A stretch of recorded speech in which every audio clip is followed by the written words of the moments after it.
Hello दोस्तों, आप कैसे हैं। उम्मीद करता हूं कि आप बहुत ही मजे में होंगे और आपकी पढ़ाई भी बहुत शानदार चल रही होगी। और मेरा नाम है अनिकेत और आज मैं आपको पढ़ाने वाला हूं रासायनिक समीकरण को संतुलित कैसे करेंगे। ठीक है, अगर आप क्लास 10th में तो अब ये वीडियो आपके लिए बहुत ही जरूरी है और आज के बाद आपको ये टॉपिक पे कभी भी डर लगने वाला नहीं है और आज ही आपका ये कंप्लीट हो जाएगा। आपका सिलेबस में जो आप स्टडी कर रहे हो वो कंप्लीट हो जाएगा। ठीक है, तो थोड़ा सा बात है, अगर आप सुनेंगे मेरा बात तो देखो, एनसीईआरटी के अलावा एनसीईआरटी जो भगवान है, ठीक है ना। बहुत सारे लोग ऐसे कर रहे हैं कि एनसीईआरटी जो बहुत ओल्ड है उसको मत देखो, मेरा तरीका देखो, मेरे तरीके से सॉल्व करो जल्दी हो जाएगा। नहीं भाई, एनसीईआरटी आपको बहुत ही इजी मेथड में समझाया है कि रासायनिक समीकरण को संतुलित कैसे करते हैं। बस व्यक्ति समझ नहीं रहे और समझाने वाले भी नहीं समझ रहे उसको कैसे समझाना है। आपको बहुत ही आसान है, कभी भी आपका जो बुक है वो आपके साथ धोखा नहीं करेगा। एनसीईआरटी आपके साथ धोखा नहीं करेगा। ठीक है, हर चीज को वो इजी तरीका से बताता है। तो मैं आपको एनसीईआरटी के लेवल का ही बताता हूं किस प्रकार से आपको बताया है। तो ध्यान से मेरा बात को समझना। आज के बाद ये टॉपिक आपको दोबारा पढ़ने का जरूरत नहीं पड़ेगा, एक ही बार में समझ जाओगे और हमेशा के लिए याद रहेगा। तो चलिए शुरू करते हैं। आपको स्क्रीन पर दिख रहा होगा रासायनिक समीकरण के कुछ क्वेश्चंस। तो सबसे पहले हम लोग क्वेश्चन नंबर 1 को स्टार्ट करते हैं। शुरू करते हैं क्वेश्चन नंबर 1 से। ठीक है, इसको हम लोग संतुलित करते हैं। ध्यान से समझना और एक ही बार में समझने की कोशिश करना, बहुत ही ईजी है। तो सबसे पहले यहाँ पर ये पहला बॉक्स में मैंने बॉक्स बना दिया जैसे आपका एनसीईआरटी बुक में है। ठीक है, तत्वों के नाम, अभिकारक और उत्पाद। ठीक है, जो कितने हैं संख्याएं देखेंगे हम। तत्वों के नाम अगर देखेंगे तो सबसे पहले क्या दिख रहा है, हाइड्रोजन। फिर क्या है, नाइट्रोजन।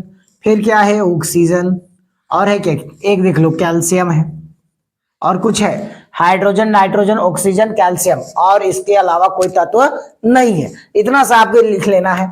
अब उसके बाद अभिकारक में ध्यान दीजिएगा कि अभिकारक के तरफ कितनी हाइड्रोजन है, हाइड्रोजन की संख्या कितना है। इसमें भी एक लिखने का तरीका है बाबू, ध्यान देना। पहला वाला यौगिक में अगर ध्यान दोगे तो हाइड्रोजन की संख्या कितनी है, एक। तो यहाँ पर तुम्हें एक लिखना है, फिर बीच में क्या लगाना है, प्लस। इधर और कुछ नहीं, यहाँ का यौगिक में ध्यान दो। यहाँ पर हाइड्रोजन का संख्या अगर देखोगे तो हाइड्रोजन संख्या कितना है, 2। यहाँ पर लिख दोगे 2।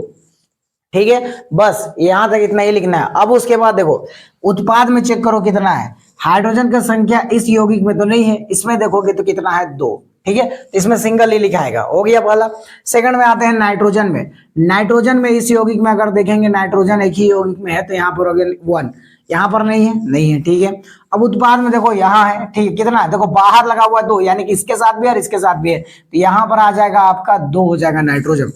ऑक्सीजन अगर बच्चा लोग ध्यान दीजिएगा, ऑक्सीजन जो है पहला यौगिक में कितना है, 3 है। प्लस यहां पर कितना है, इससे गुणा करोगे तो कितना है, 2 है। यहां पर ध्यान दीजिएगा 2 तिया कितना है, 6 है। और दूसरा यौगिक में अगर ध्यान दीजिएगा तो 1 है। इतना ही सब लिखना है आपको, ध्यान समझते जाओ। अभी इतना आसान तरीका से बताऊंगा ना, दुनिया में कोई नहीं बताया होगा ऐसे। यहां पर आ गया कैल्शियम, कैल्शियम कितना आ जाएगा, 1। ठीक है, इधर कैल्शियम कितना आ जाएगा, 1। Okay, final. अब ध्यान देखो, यहां पर अगर आप ध्यान दीजिएगा तो आपको जो है क्या करना है, उसको मेरा पहला बात सुनो।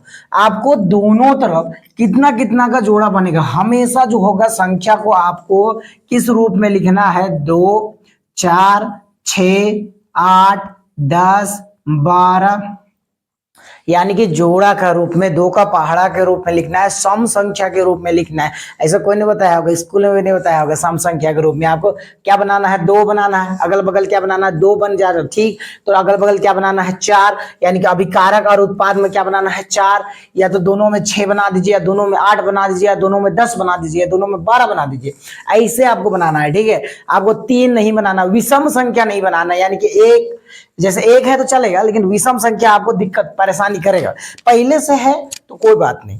ठीक है, अब देखो यहाँ पर आपको बनाना है, यहाँ पर दोनों को बैलेंस करने के लिए आपको इन दोनों में देखोगे तो 1 और 2 कितना हो गया, 3। और यहाँ पर कितना है, 2 है। विषम संख्या है ना, यहाँ इसको क्या बनाना है, सम। तो हम इसे सम बनाने के लिए इसके तरफ अगर हम 2 गुना कर दे, ठीक है, 2 गुना कर दे तो 2 दूना कितना हो गया, 4। पहला यौगिक में हम यहाँ पर देखो 2 1 2 और 1 2 जोड़ देंगे तो कितना आ जाएगा, 4 हो गया। यहाँ पर हाइड्रोजन कितना हो गया, 4। पहला यौगिक में कितना गुना किए हैं, 2। ठीक है, पहला यौगिक में कितना गुना किए हैं, 2। तो यहाँ ध्यान दीजिएगा, इस यौगिक में कौन कौन सा है, नाइट्रोजन और ऑक्सीजन, उसमें भी आपको 2 गुना करना पड़ेगा। नाइट्रोजन में अगर 2 गुना कर दीजिए, ठीक है। फिर उसके बाद कहाँ गया, ऑक्सीजन, ऑक्सीजन इसका में 2 गुना कर दीजिए। ओके, है ना। अब देखो इसका हो गया, यहां पर हो गया 2, 2 कितना हो गया 4। यहां पर ध्यान दीजिए, इसको 4 बनाना आसान है कि नहीं? आपको आसान हुआ कि नहीं? इस यौगिक में आपको इसको 4 बनाना आसान है, 2 से गुणा कर दीजिए, हो गया 4। ठीक है, ये दोनों संतुलित।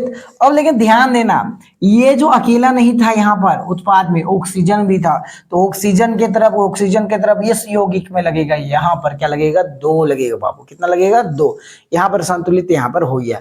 अब देखो ये कितना है 4, ये कितना है 4, ये कितना है 2, ये कितना है 2, हो गया। ये कितना है देखो 3 दूना 6, 6 2 कितना हो गया 8।